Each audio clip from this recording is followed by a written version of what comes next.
जैसा कि आपने देखा था, मैंने इंट्रोडक्टरी वीडियो बनाई थी जहां पे मैंने बताया था कि अगर आप किसी भी आयुर्वेदा गवर्नमेंट कॉलेजेस में हो और वहां से आप माइग्रेशन दे सकते हो नेशनल इंस्टीट्यूट ऑफ आयुर्वेदा जैसे कॉलेज में। हमारे साथ है डॉक्टर हर्षिता, जो कि सेकेंड ईयर की स्कॉलर है अभी, और ये माइग्रेशन से आई है। और आप कौन से कॉलेज से आए हैं? मैं डॉक्टर सर्वपल्ली राधाकृष्णन यूनिवर्सिटी जोधपुर से। तो अब डॉक्टर हर्षिता आपको बताएंगे कि किस तरीके से इन्होंने माइग्रेशन यहाँ पे लिया।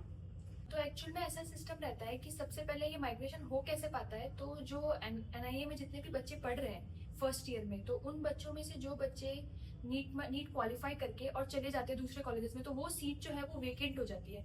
तो उन वेकेंट सीट्स की जो है वो वैकेंसी निकलती है, और उस वैकेंसी के बारे में वैसे तो इंडिया के ऑल ओवर जितने भी कॉलेजेस हैं जहाँ पे ये प्रोविजन है कि आप सीट छोड़ के और आ सकते हो, उन कॉलेजेस के पास ये लेटर जाता है। तो जैसे हमारे कॉलेज में ये लेटर ऑफिशियल ग्रुप में आया था और हमारे काफी सीनियर्स भी गए थे, तो हम इसके बारे में अवेयर थे।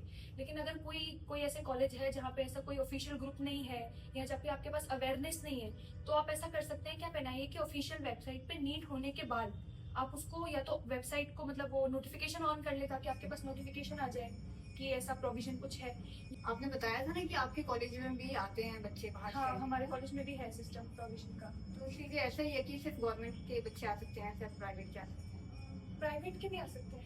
पर प्राइवेट में तो ये रहता है ना, 3 साल का बॉन्ड रहता है कि आपको। बॉन्ड हमारे कॉलेज में भी था। अच्छा, हाँ, तो तुमने पूरी फीस उनको दी है? उनको दिए। फिर तुम आई हो? हाँ। अच्छा, पर तुम्हारा तो गवर्नमेंट था वो, तो इसलिए फीस तो कम थी। हाँ नहीं, एक्चुअली हमारा सेमी है, एफिलिएटेड कॉलेज है, तो फीस है 90,000 पर ईयर। अच्छा, काफी। जैसे डॉक्टर हर्षिता है, इनके कॉलेज में भी फीस काफी ज्यादा थी, पर इन्होंने पूरी फीस कॉलेज को दी थी, तब जाके ये एनआईए में एंट्री कर पाई थी। तो अगर आप में से भी कोई अगर नेशनल इंस्टीट्यूट ऑफ आयुर्वेदा में पढ़ना चाहता है, सेंट्रल यूनिवर्सिटी में पढ़ना चाहता है, और इसके अलावा गवर्नमेंट कॉलेजेस में भी आप पढ़ना चाहते हो, फर्स्ट ईयर आपका क्लियर होना चाहिए, फिर उसके बाद आप माइग्रेशन ले सकते हो।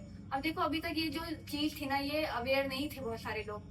मैं यहाँ पे आई तो मुझे पता चला कि ऐसा भी कुछ होता है। जूनियर है मेरे, वो हरियाणा से हैं, वो भी माइग्रेशन लेके आए हैं। तो माइग्रेशन लेना पॉसिबल है, और हम ऐसा सोचते हैं ना कि यार अब इस कॉलेज में ले लिया, काश हमें एनआईए मिल जाता।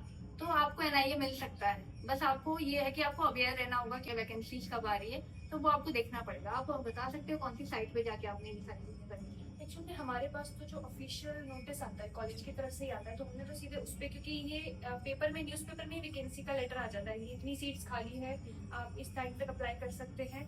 तो वैसे आप देखना चाहें तो जो एनआईए की ऑफिशियल वेबसाइट रहती है गूगल क्रोम पे, वहाँ पे आप देख सकते हैं, वहाँ पे आपको मिल जाएगा।